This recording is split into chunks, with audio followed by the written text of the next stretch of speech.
Hello, everyone. This is Wes Blankenship. He is my guest today. Excited to get to know him a little bit. Wes, you want to go ahead and introduce yourself to the people? Oh, something flying around. Yeah, I had a little fly going on in here, sitting in on the interview with me. Hey, y'all. My name is Wes Blankenship. I'm a podcast co-host for a startup company called Outsider with ESPN's Marty Smith. And I am a podcast host, YouTube host, writer, and social media manager for a site called Dogs HQ on the On3 network of college fan sites. Quite the mouthful. That is quite a mouthful. And from what your experience has been so far, how's it been working with Marty in particular? It's been excellent. I mean, if you watch him on ESPN, you can tell how much energy that guy has and how consistently engaged he is with everything. I think he just jumped into a duck pond the other day at App State for a story he's doing for College Game Day. So he has a motor that doesn't quit. And whenever I do have about an hour to get him slowed down enough to chat with myself and our producer, Travis Rockhold, it's always fun. He's always got several stories to fill the hour, and you never know what that guy's been up to. But professionally, it's been great to get to know him, just to see. Really, the thing that impresses me the most about Marty is that he's a dad. He has a few kids and a husband as well. And the way that he balances his family with his work is very admirable. And it's kind of a rare trait in this industry. So it stands out to me. Yeah, well, you can go talk about it a little bit. How did you end up with that current position that you're in, working with him and all that? Yeah, so, part of my career story that we'll get to is the Coffee Town videos I made while I was unemployed between my career in TV news and COVID. I was unemployed and started a video series called Coffee Town, which is a kind of a fictional, really short skit most of the time, impression of a high school football radio announcer. And those videos went viral for one reason or another. A lot of people felt connected to them, and Marty shared those videos, and his co-host on the Marty and McGee show, Ryan McGee, also took to them pretty quickly and shared them. And I was fortunate that a lot of people got to watch them and laugh at them and enjoy them as much as I enjoyed making them. So that's how Marty and I got linked up. I appeared on his show a couple times, and he is now a partner at a company that I mentioned earlier, Outsider. And when I was kind of in this hiatus in the media during COVID, I was working for a messaging company called Pitch Maps. If you need a rebrand in your messaging in your companies, I definitely still recommend Pitch Maps to everybody. But I am glad to be back in an industry that I obviously have my foundation in and obviously have my roots in.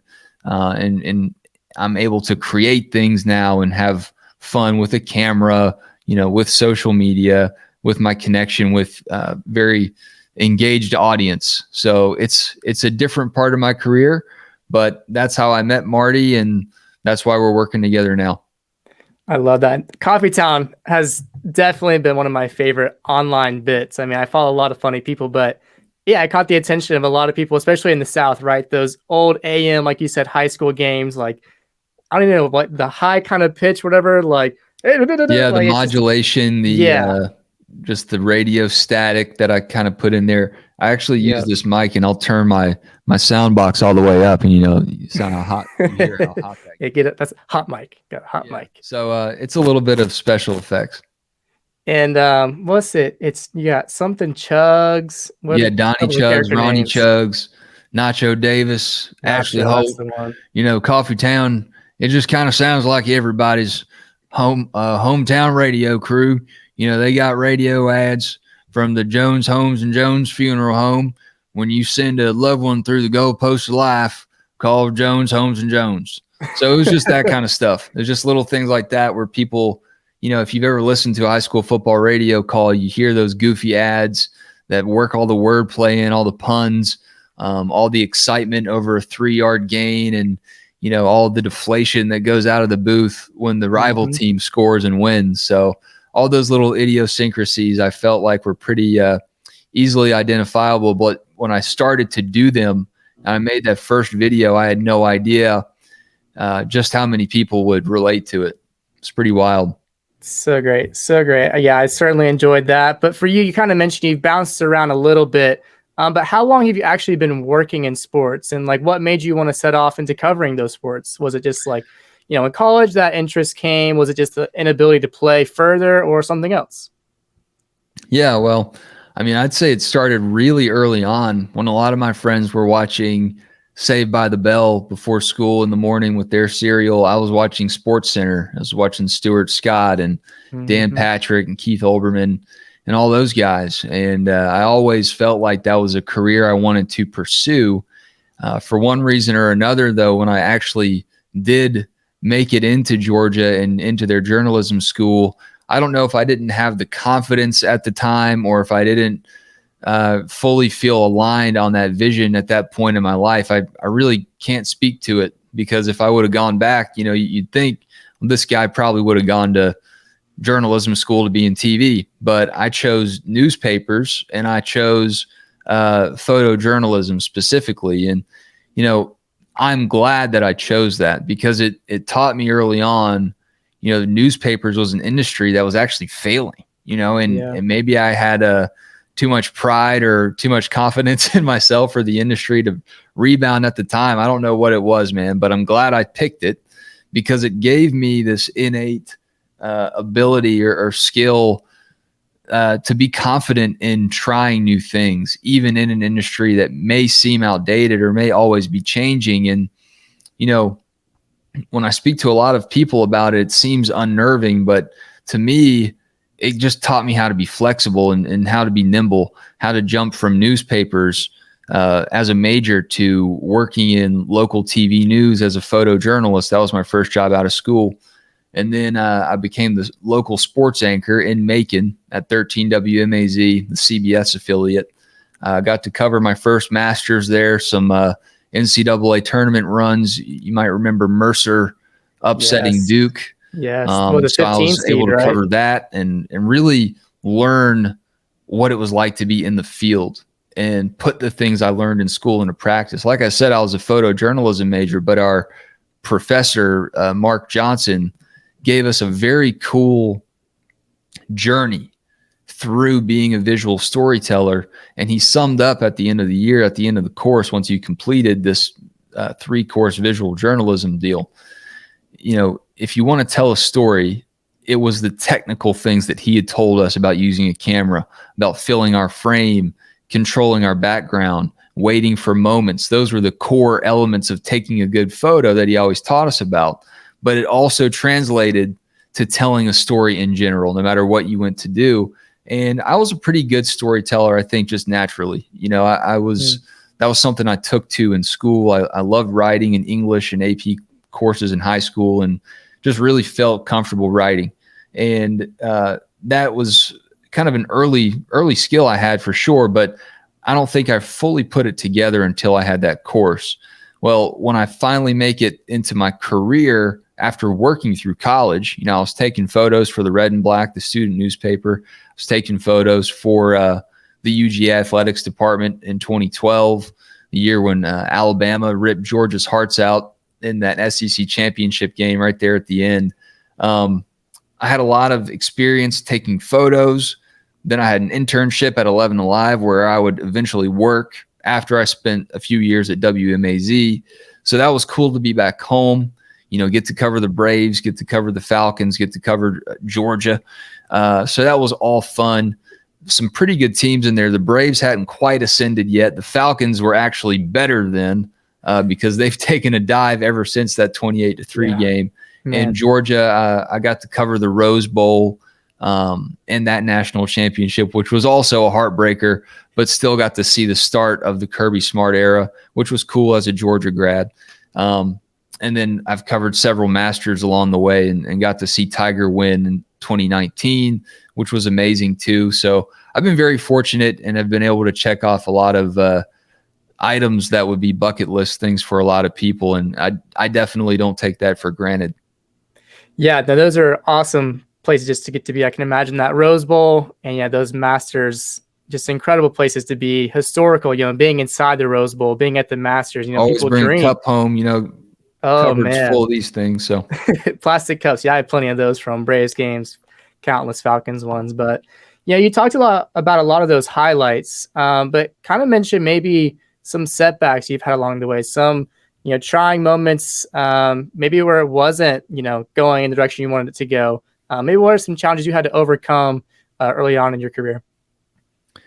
yeah, I think the TV industry, local news specifically, has always been a ladder climbing industry. You start out in a small market, and then you hop to a higher medium market, and then you try to get a lower high tier market, and eventually try to get to top 10 and maybe network if you're a real star. Well, I was never interested in doing that. I started out in Macon. My girlfriend at the time, eventually my fiance, my wife now, lived and worked in Atlanta. So my goal was always to go from Macon to Atlanta. Mm-hmm. And everyone told me that couldn't happen. You didn't go from market 120 to market 11 or 9 or whatever it was at the time. I think it's in the top 10 now. But it just wasn't in the cards, is what I continually heard. And I just kept at it. I was very persistent with everyone in that market. I was willing to take a news job if that's what it meant. If I had to leave sports, if I had to be a camera guy, I was going to do it because I wanted to get to Atlanta. And I figured if I get my foot in the door, I can eventually show my skills, because that's what I had done in Macon. Started as a camera guy and loved it. I mean, obviously my background was in visual journalism, so I took a lot of pride in that. That wasn't just a stepping stone for me. I took it seriously. But I was willing to do whatever it took. And after 3 years, continue to send tapes out, start to look at, maybe Greenville, maybe Birmingham. Maybe I start to settle a little bit. Got some job interviews in Birmingham. It wasn't going to work. I wanted to be in Atlanta, and I just refused to take no for an answer. I continued to try to get as good as I could at it. And eventually I did get a job as a producer at 11 Alive in the sports department, and was able to eventually get back on camera again after about a year of being behind the scenes, really learning the market, and honestly being humbled after a few years of being a big fish in a small pond. I mean, people love their sports in Macon and Warner Robins, especially high school football. Yeah. Football Friday night was a huge deal. I don't think we didn't have nearly as big of a show for high school football in Atlanta. So, I mean, that was a community that I felt proud to be a part of, and felt like, I was tight knit into that community. You can move to Atlanta, that's a much bigger pond. So I was getting my bearings, even though it was my hometown. I had to show that I belonged as a member of the media, someone that could handle a camera, put a sports cast together, put a 30-minute sports special together. I had to learn a lot of these production skills. So it made me very well-rounded, helped me understand the behind the scenes. So when I was a reporter again, an anchor again, not that I had an ego trip before, but I definitely had empathy for what was going on in the booth, because by that point I had done it, and I never had to do that in Macon. So at every point I'm picking up new skills. I'm not looking at, these moments as waste of time while my ultimate goal is still on the horizon. I'll produce as long as I can be an anchor one day. No, I'll be a camera guy as long as I can be a sports reporter one day. No, it's learn that skill, learn that part of the job, because it makes you a better employee and better, well-rounded employee and member of your news team too. So that was a skill that I was glad, I was just happy to learn. I think that's the most important skill. I know you're going to ask me. That's the most important skill I think anyone in this profession or around it, or in any profession really, can have, is just to be curious. Because if you have an innate sense of curiosity, you're going to want to learn things, and you're inevitably going to learn more things and have more skills and just be a better teammate. And that's really what it comes down to. Yeah, that's great. And for you, I mean, you mentioned that leap going from Macon to Atlanta took a lot of determination and maybe some patience. You said you were there for what, close to a year before you even were back on screen. But would you describe that as being the biggest leap in your career? And maybe if that was, what's the payoff been since then? That was a big leap for sure. And I think it gave me a lot of confidence for what was ultimately my biggest leap, which was when they didn't renew my contract at 11 Alive. I had a baby on the way with my wife, and it was the fall of 2019 when I was basically out on my own. And I had to learn, how to be resourceful, how to go from this huge operation of being able to edit video, send things to a television show, to now I'm essentially a YouTube creator and a podcast host while I try to keep my skills sharp. Here was the deal. It was fall. No one's hiring a sports anchor in the fall.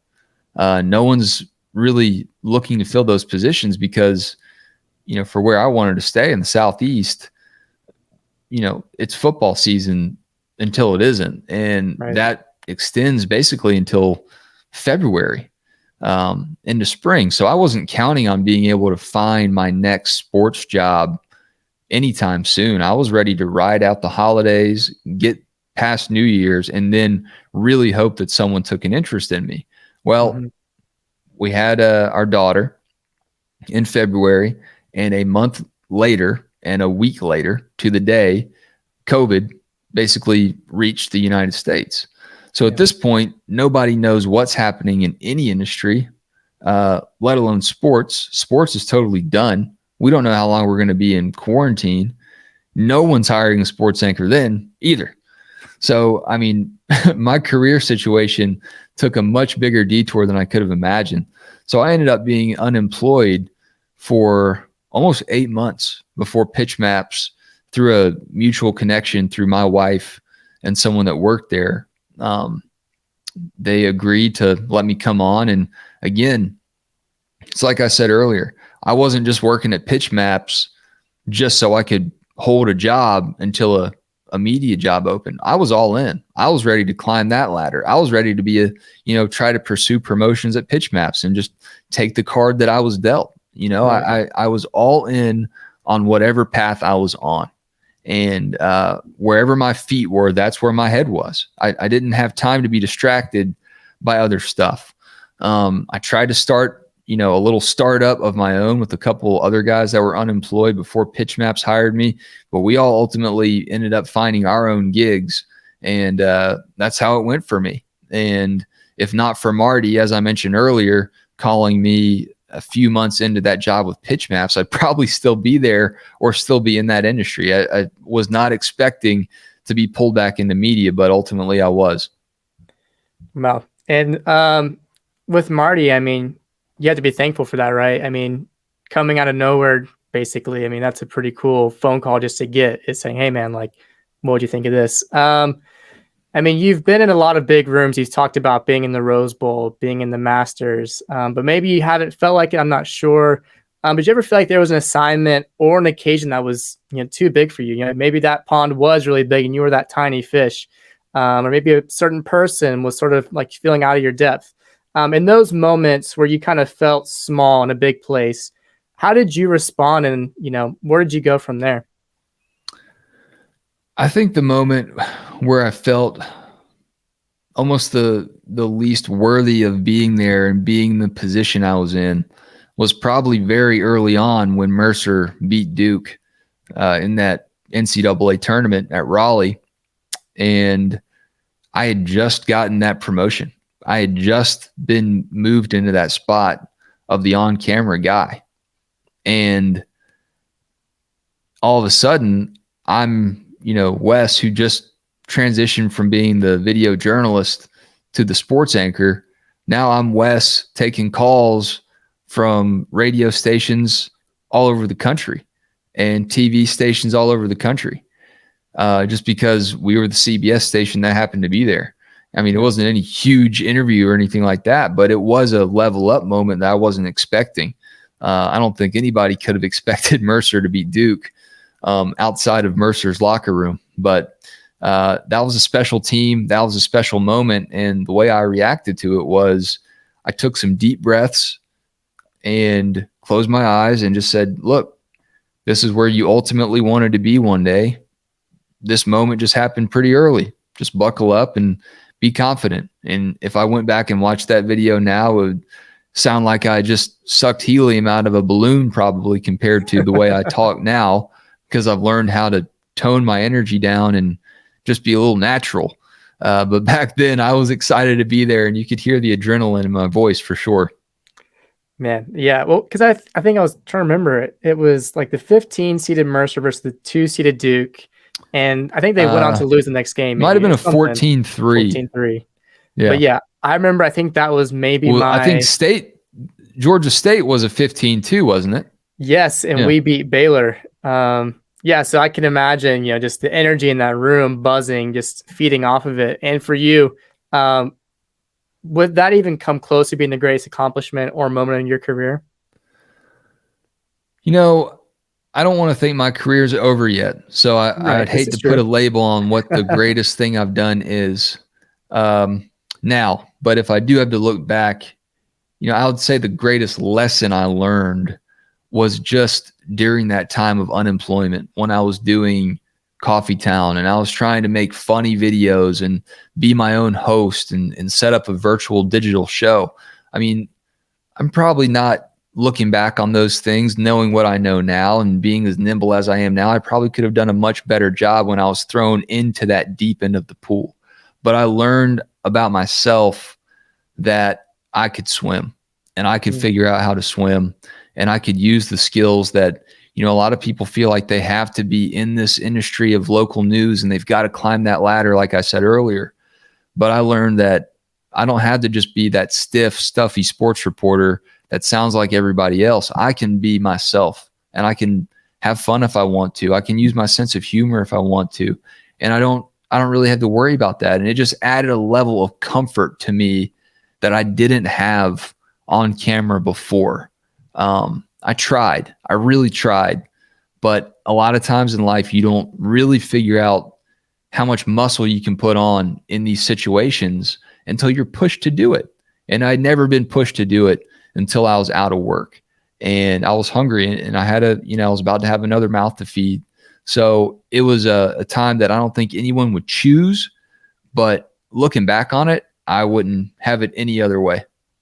Yeah, that's great. That's some good wisdom in there. But yeah, you've mentioned it, multiple times that you've seen a lot of shifting in your life, over the years, going from a college grad to that clean shaven news reporter. And now you become a dad, and now you're a husband as well. For you, what has been that constant thing that has kept you driven to keep going? You mentioned having to work hard and all that, but has there been something, in your life or an inspiration that's kept you driven?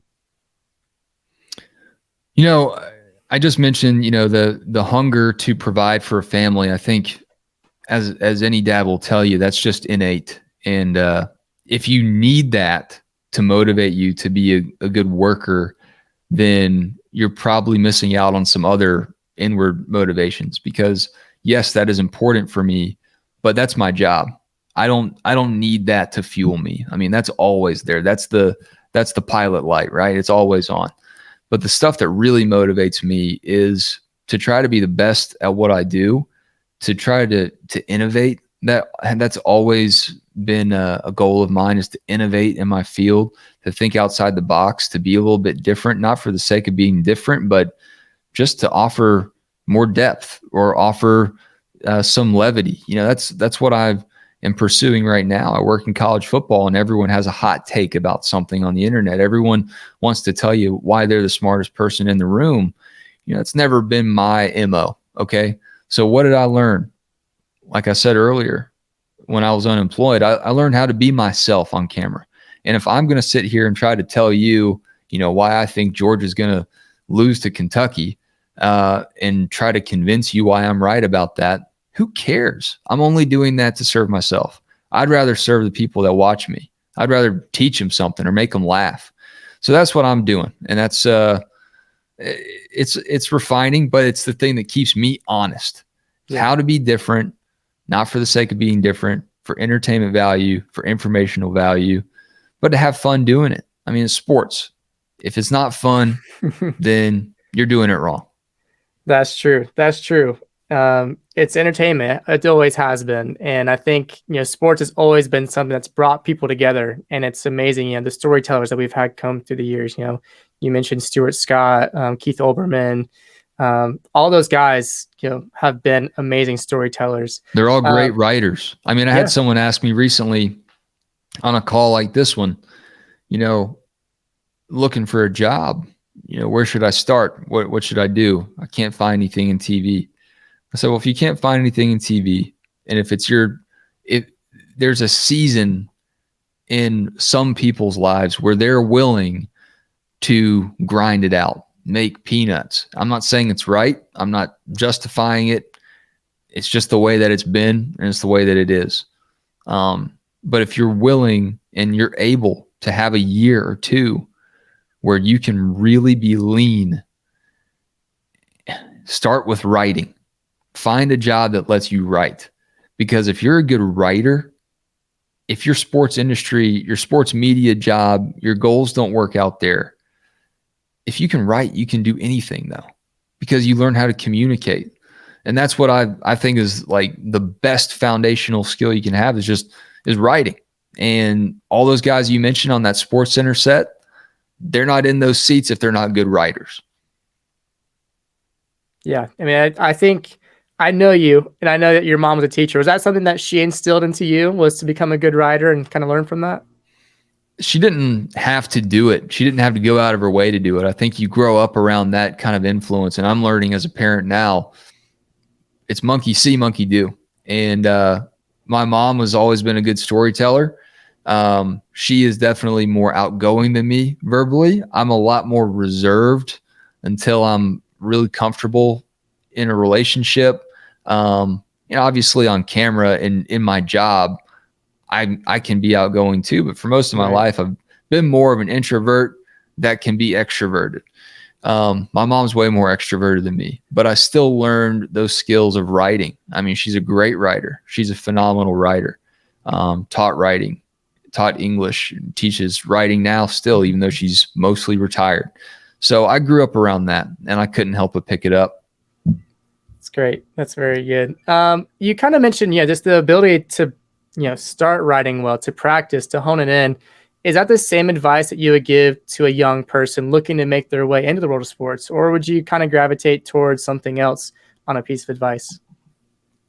I'm not sure I understand the question. I'm sorry. Yeah. I mean, for you, you've given a lot of good advice, dropping some wisdom. I think you've talked a little bit about the idea of climbing the ladder, but what advice would you give to a young person? You can look at me in particular if you wanted to.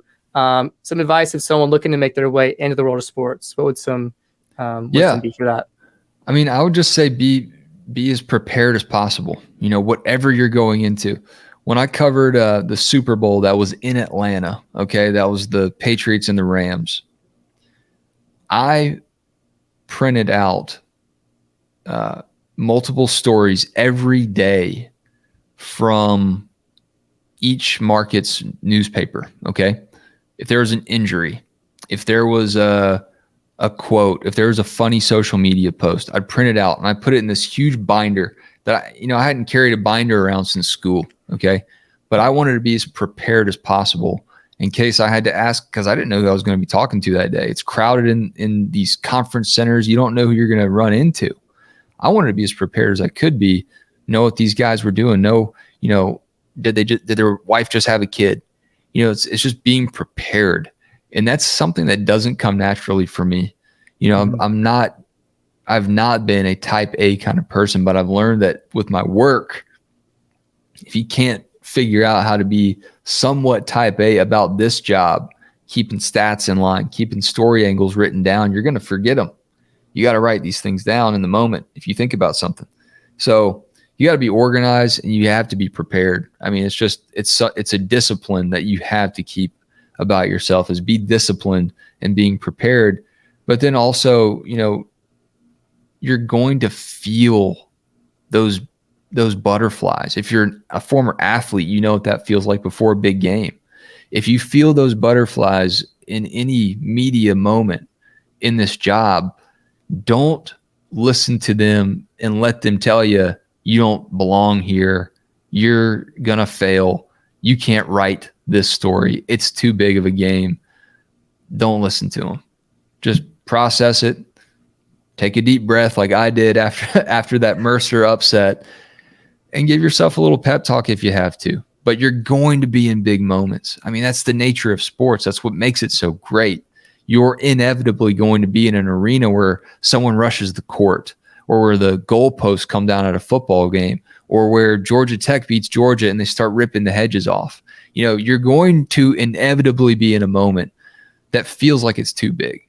But to the best of your ability, don't let it feel too big.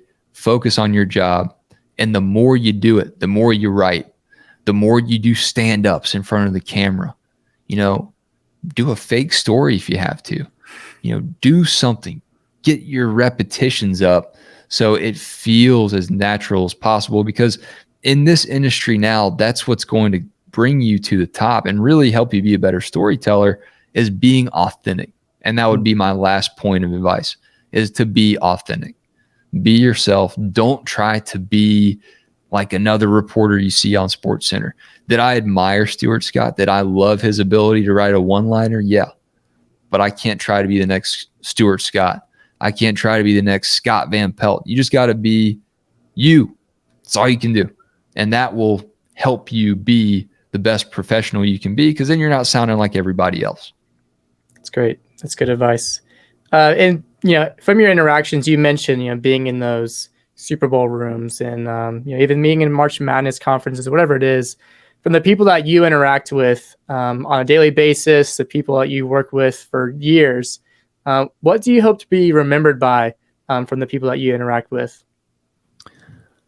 It's what I hope I'm remembered by, and I hope that this attitude can be more widespread in this sports media industry. And the thing that I hope that I'm remembered by is that I hope the people I work with know that I needed their help, because there are a lot of temptations in this industry because of how self-centered it can be, but also because of the nature of social media, where it looks like, oh, look at me, I'm a reporter standing on the sideline here. That photo used to mean, wow, this is an amazing moment. This is an awe-inspiring moment. I'm lucky to have been here. Now you see those photos on your timelines. Unfortunately, the sentiment is, look at what I've done. Look at how much I've accomplished. Look at how cool I am. So I don't want that to be associated with me at all. I want the people that I work with to know that I wasn't an expert at the thing that they were an expert at. And if I'm an expert at this thing, they're an expert at that thing, let's put our heads together and let's do something great together. Yeah. Because I don't want, inwardly, I don't want to tell myself that I'm self-sufficient, because I'm not. I'm not self-sufficient. I need help. But I want the people I work with to know that I didn't think so much of myself that I thought I could get everything done on my own. And that would ultimately be a characteristic that I hope, more people coming into this industry can have, because it does still require teamwork. We can do a lot on this thing right here. I mean, we can do a lot.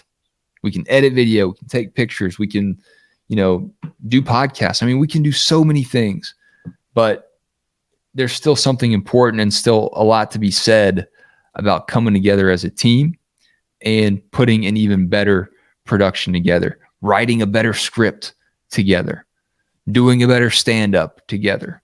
Whatever it is, I promise you someone could make your idea a little bit better, if you were willing to share it. And I think that's an easy trap to fall into early on in whatever career you happen to go into.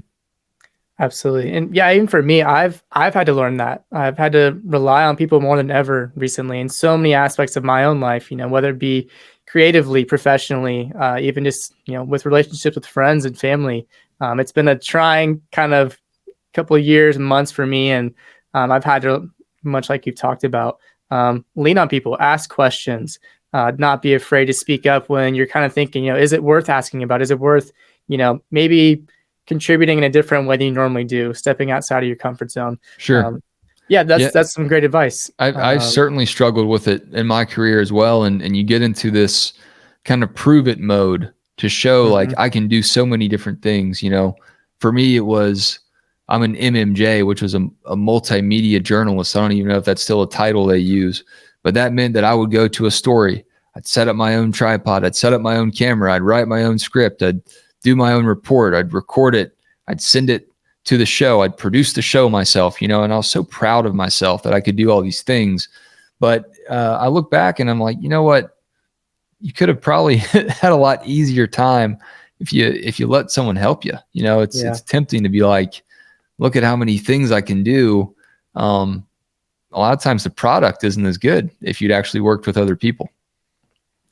I love it. And you've given so many great answers, wisdom, and just experience that I know I'll be thankful to take on from this interview. But I want to finish off these last two questions, being a little bit more lighthearted potentially.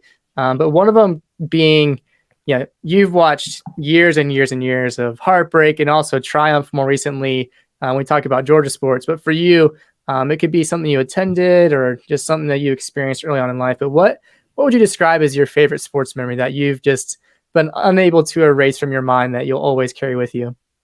I think without a doubt, it was Georgia winning the national championship. I mean, the Rose Bowl was very special, and I was very fortunate to be working there as a member of the media.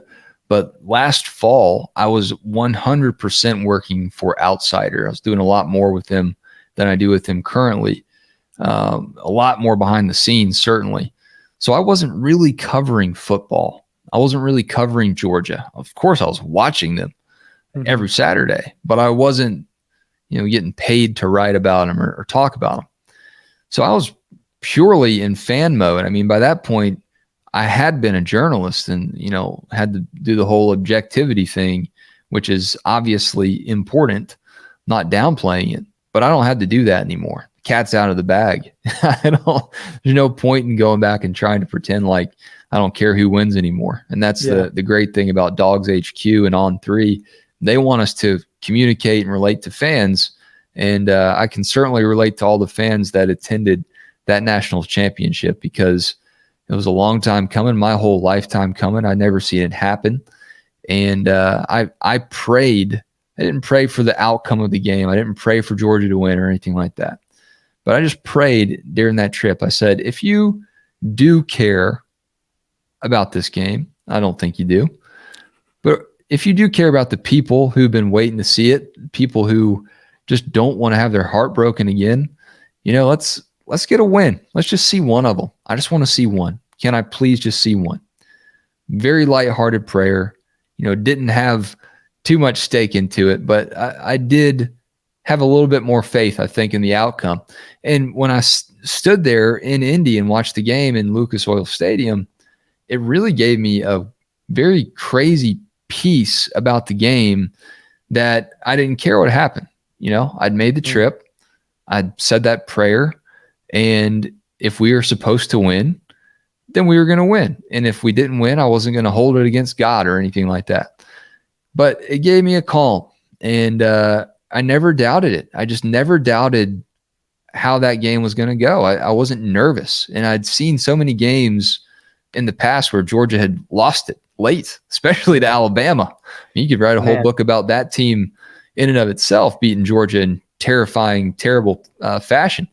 But to see Georgia do it, even with Stetson fumbling late in the game, Bama always being a persistent threat, I never doubted that Georgia was going to win the game.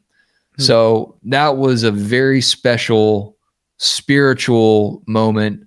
You feel the community of just these hungry Georgia fans, so ready to see a championship.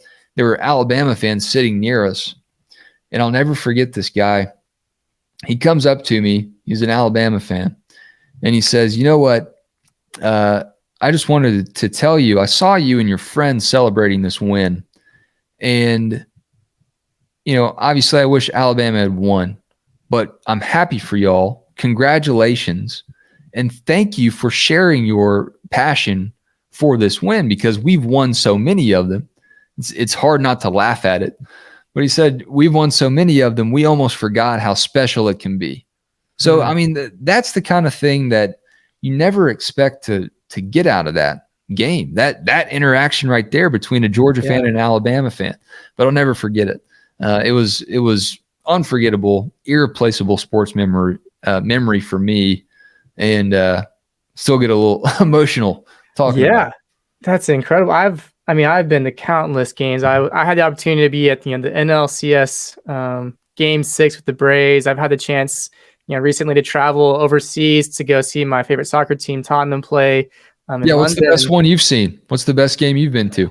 Man, I mean, it had to have been that Game 6 at the NLCS. I was there. I got the video last season with the Braves, that World Series run. So special. That's fantastic. To see Eddie Rosario hit that 3-run home run to right field. I got the video recorded with one of my good friends. Those games, series was awesome. And obviously, it doesn't get enough acclaim because it's not the World Series, but there were some amazing moments in that series. In beating the Dodgers, it was special to get to beat the cheaters, but for me, getting to triumph finally after years, it felt like of falling short, just getting to the World Series and beating the Dodgers for me is what I hold on to the most. I think if you're not a Georgia fan who's gone up against Alabama year in and year out, if you're a Braves fan, you can identify with that sentiment. The Dodgers were to the Braves what Alabama has been to Georgia. I mean, you finally beat the team that's been in your way. It's so gratifying. And much like you said with the Alabama national championship, when we got to the World Series, it was sort of one of those things where it felt like destiny at that point. It didn't feel like the Braves were going to fall short. It felt like they had finally gotten rid of that demon that was on just hanging over them like a dark cloud. And so, I felt like don't turn to the stats. Coming. This is our year. Yeah, exactly. So I totally can relate to that point you made about that fan and just being in Lucas Oil Stadium. That I felt at peace. It was that supernatural, peace that maybe was a prayer answered. Really what it comes down to, and I'm not downplaying the spiritual element of it, but I do think there is just so much to be said about a community of people just being to the moon excited about the same thing at the same time. Yeah. And Georgia fans had, if you were alive in 80 to see it, you hadn't felt it in a long time. And if you weren't, then you never felt it before in that setting as a Georgia fan. And for years, that feeling had evaded all of them, and it paid off. It didn't disappoint. It did not disappoint. Yeah, so that one's up there for me. And as I mentioned, getting to go to London, kind of making a pilgrimage of sorts, traveling thousands of miles by myself, going to see Tottenham Hotspur Stadium, the $1 billion facility. You kind of compare it if you're local to Mercedes-Benz Stadium, but it was something kind of sacred. It was like I got there early. I wanted to see the players walk in, on pitch side front row. I was able to get a front row ticket. It's a reverence for what you're at, what you're attending. It felt like I walked into a cathedral. It was much like a church setting almost, or Man, I'd love to go to one of those matches. And that's the thing. What's crazy? It feels you've been to a college game, you've experienced and seen the people going absolutely crazy, chants, songs, whatever it is, and over there it's so unified. It is a collective body. It's not like there's the posh people that spend $1,000 on a ticket and a $10 ticket. No, it feels like everyone in the stadium is collectively a part of this 90-minute game, and it was incredible. It was awesome. I got the chance to see the biggest rivalry between Tottenham and Arsenal, the North London derby, and it was something that I hope to never forget. And it was kind of fun just getting the chance to bring along my film camera. Something a little bit different to keep those moments with me forever. So that's cool, man. Definitely a moment I don't want to forget and I'll hold on to for a long time. But wrapping things up here, I kind of wanted to see, you talked about so much of your experience over the years, and I don't know exactly how long your career has been, but you've seen like you're in a great spot right now. But are there any projects or things that you're working on, or just what's next for Wes Blankenship? What is he aspiring to do that he can at least talk about today? Yeah, well, it all comes down to that mindset I talked about at the beginning about how I've never been able to be too comfortable in the moment that I'm in. Not because I'm paranoid, but just because I know this iceberg could melt under my feet at any moment. You know, it's a tough industry. Nothing is ever guaranteed. So I had to be ready to hop. You know, I've got to be nimble, like I said. So that's kind of always there. I'm always trying to push myself to learn more. In my role right now, I'm still on camera, still hosting stuff, but I'm also responsible for growing our YouTube. It's Dogs HQ on YouTube. Please go subscribe to it. But seriously, that's what I'm learning. I'm learning all these algorithm deals and how to make our SEO better for our YouTube channel. And that's a whole new world for me, because I used to just write a script, do a stand up, do a report, get some quotes, file it, publish it. I'm done. But now I'm responsible for selling this thing and taking it out to market. And it's a challenge. It's a challenge for sure. So I'm still wrestling with that, but I'm finding wins where I can. And that's what I'm focused on right now. It's like I said, whatever the role is in front of you, focusing on it and trying to be as good at it as you can. That's what you do. And who knows what I'll learn from this one, but I'm all ears. I love that. Spoken like a true sportsman. Well, Wes, seriously, thank you so much. I appreciate you just coming in and adding so much value today. I know it's been a great couple minutes here, 45 minutes or so, but yeah, I can't thank you enough. It's been that long. I appreciate it, Cole. It's been great. Yeah. Thanks for the opportunity. Absolutely. Hopefully this can be of use, not only to me, I know it will, but hopefully others can take a bit of what you've said and reach out. My DMs are open. I don't listen to the lunatics and the clowns in there, but if you have a legitimate question, I'm there for you. I'll happy to provide any wisdom I can. I hope it helps someone too. Awesome, man. Well, appreciate it. We're signing off, but yeah, hopefully we'll talk to you soon and catch up next time.